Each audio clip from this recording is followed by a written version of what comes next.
All right, here we are at the belt disc sander, and I'll start with just the disc component. And disc is for sanding curves. So here's a curve that we cut on the scroll saw and bandsaw. You can see here, I'd like to sand some of this extra material off, sand down to the line. Doing so is very accurate. And when I first walk up to the machine, I'm going to check to make sure that the table is relatively clear of sawdust. In this case, it's not bad, but I'll give it a quick wipe, either with a brush or again, blow on it just to remove the sawdust. Also look at the ground around you. Make sure that there isn't a lot of sawdust on the ground. This produces a lot of sawdust, this machine, and if the dust collector isn't working quite right, you might get a pile of it on the ground. You want to make sure you have a firm footing. Once it's all clean and ready to go, bring your workpiece up, put it on the table, make sure it's firmly on the table. You never want to be sanding at an angle. Freehand sanding, we call it. You don't want to be putting angles and such on it. It's quite dangerous to do so. It'll pull your wood down. If it's sitting on the table, it's a very safe machine to use because as it pulls the wood down, it actually holds it right on the table. Now, this is great, as I said, for sanding curves.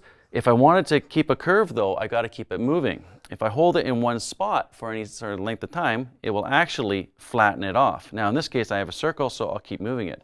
Now, I can move it back and forth. That is fine. I don't always have to go in the same direction, but as long as you keep moving. I'm also going to use a very light touch. If I push hard against it, not only will sand so quickly, I'll probably go past my line, but the excessive force will produce heat and it may end up burning your wood, which again, you don't want. So once your wood is ready, put it down, you're ready to go. Everything looks safe.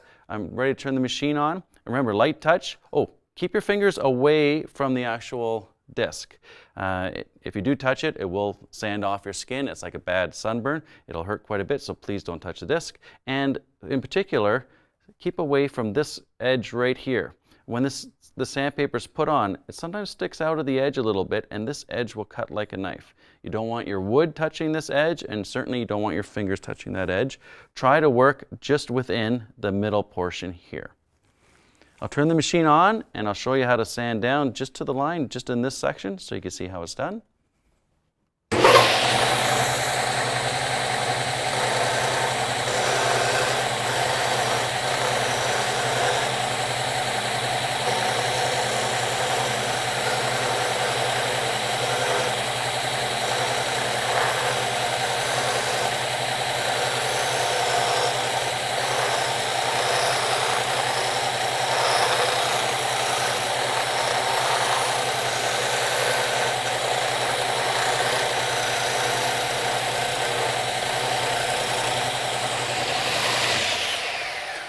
There we go. I've sanded down to the line, just touching it, trying not to go past the line. If you go past the line, you'll actually change the shape and you won't end up with the shape that you'd like. You could also sand small flat areas. So here, I've got a small flat area. I could also sand it on here. You still need to keep it moving. I'll put it down, and when I move it, I'll move it slightly back and forth, and I'll watch it as it cuts.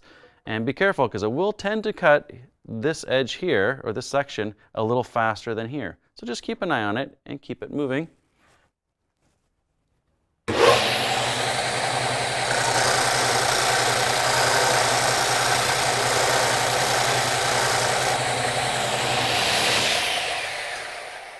And there you go. You can see I've sanded down to the line, just touching and not past. Once you turn the machine off, it does take a moment for it to stop. Always make sure you don't step away from the machine until it has stopped moving. You don't want it unsafe for someone else walking up to it. That's how you use the disc component of the belt disc sander.